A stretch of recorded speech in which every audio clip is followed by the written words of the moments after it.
You know, we'd like to talk to those of you who are parents with children who are struggling with mental illness. It's very important that you be on the same page, that you not be in conflict. And mental illness, by its nature, creates conflict in families and in relationships. And oftentimes when you have a child who's struggling with mental illness, you're trying to figure out, is this behavior intentional? Is it a choice? Is it a matter of character? Or is it a matter of chemistry and they don't have any control over it? The answer is it's probably a little of both. Yeah.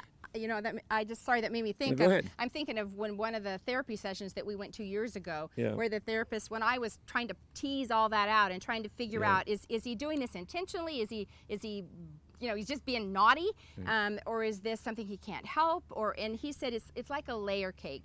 And he said, imagine a layer cake, and when you run a knife through a layer cake, you're slicing through all those layers. Yeah. Yes, it's probably a little character, of everything. a little character, a little chemistry. There may be spiritual aspects, but to know that it's really almost impossible to say, oh, well, it's this or it's that. That was really helpful to us because we didn't spend as much time trying to figure out the why, but what do we need to do about it? Yeah, and instead of trying to fix the blame, fix the problem. And instead of working against each other, work with each other on the issue together.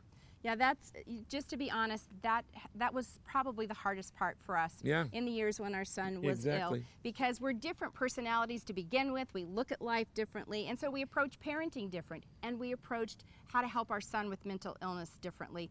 And let me say a word about this. You know, when you eat, you don't eat with two forks. You eat with a knife and a fork. And when two of you agree on everything, one of you isn't necessary. And the truth is, probably one parent is more... You know what? I would have liked to have had two forks lots of times. Let's just be real here. But the bottom line is, one of you tends to be more lenient, and one of you tends to be more strict, and one of you tends to be more forgiving and gracious. One of you say, no, we don't want them to be codependent, and on and on. We got to hold the line. We got to hold the line and all of that.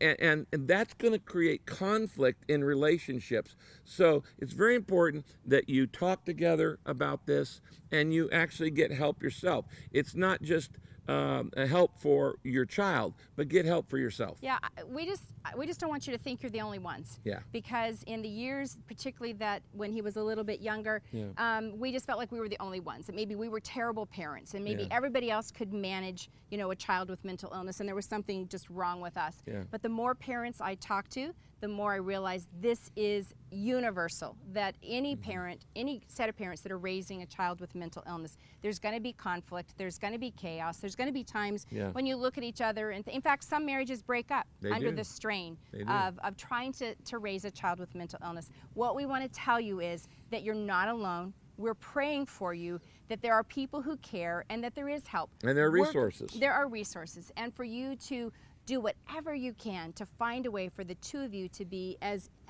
united as you can, but just to know you're not alone in this. God bless you.